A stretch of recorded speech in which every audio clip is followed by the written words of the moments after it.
আসসালামু আলাইকুম বন্ধুরা, আজ আমি উনুন এবং কলাপাতা ছাড়াই খুবই সহজে শুকনো চালের গুঁড়ো দিয়ে তালের পোড়া পিঠা বানিয়ে দেখাবো। আর এই পোড়া পিঠাটা আপনারা গ্যাসের চুলায় খুবই সহজভাবে বানিয়ে নিতে পারবেন, তাও আবার প্রেসার কুকারে। তো চলুন আজকের এই রেসিপিটা প্রথম থেকে শেষ পর্যন্ত মনোযোগ সহকারে দেখতে থাকুন। আশা করছি আপনারাও খুব সহজে গ্যাস ওভেনে বানিয়ে নিতে পারবেন। তো বন্ধুরা, আজকে আমি শুকনো চালের গুঁড়ো দিয়ে পোড়া পিঠাটা বানাবো।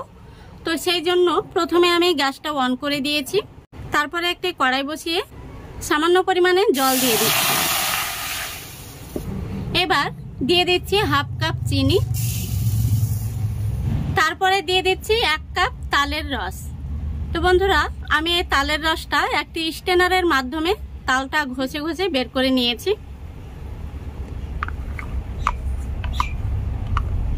এবার দিয়ে দিচ্ছি 1 কাপ তরল দুধ, সেই সাথে দিয়ে দিচ্ছি স্বাদ মতো লবণ। এবার গ্যাসের ফ্লেমটা একটু বাড়িয়ে দিয়ে খুব ভালো করে জাল করে নেব।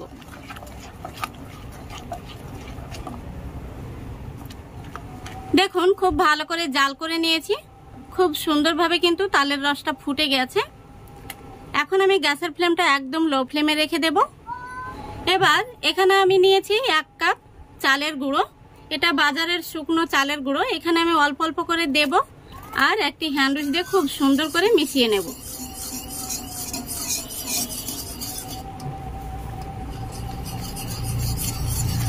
চালের গুঁড়োটা কিন্তু একসঙ্গে দেওয়া যাবে না, অল্প অল্প করে দিয়ে খুব সুন্দরভাবে মিশিয়ে নিতে হবে।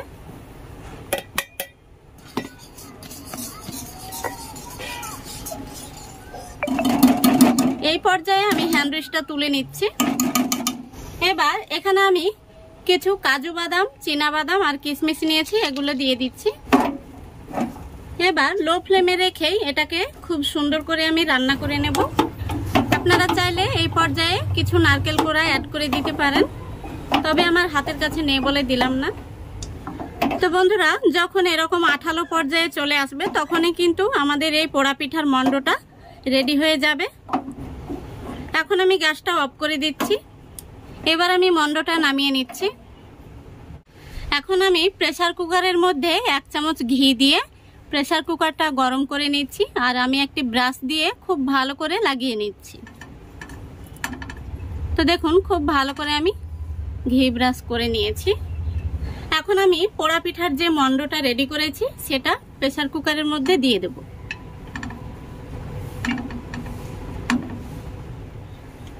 দেখুন, সম্পূর্ণ মণ্ডটা আমি দিয়ে নিয়েছি।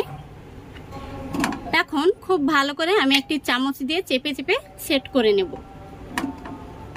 দেখুন বন্ধুরা, আমি খুব সুন্দর করে হাত দিয়ে চেপে চেপে সমান করে কিছু কিশমিশ আর কাজু বাদাম উপর থেকে দিয়ে নিয়েছি। এখন আমি প্রেসার কুকারের ঢাকনাটা লাগিয়ে দিচ্ছি। তো দেখুন, ঢাকনাটা লাগিয়ে দিয়েছি।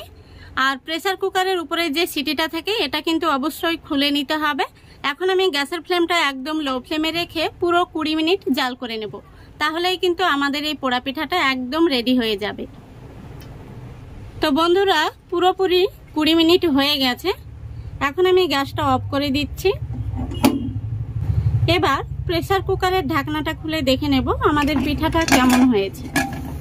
খুবই সাবধানে খুলতে হবে, লক্ষ্য রাখতে হবে পিঠাটা যেন ভেঙে না যায়।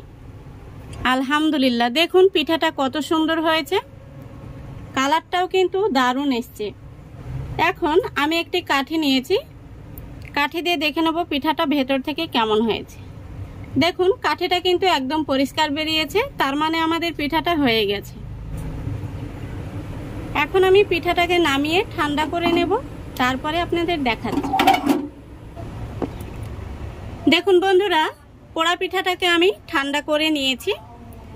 এখন আমি একটি নাইফ নিয়েছি, এটা দিয়ে কেটে নেব, কাটার পরে আমি বের করে নেব।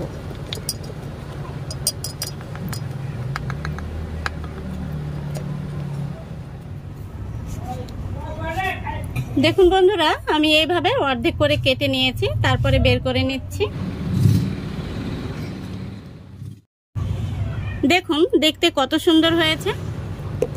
এখন আমি এই পিঠাটাকে পিস পিস করে কেটে নেব।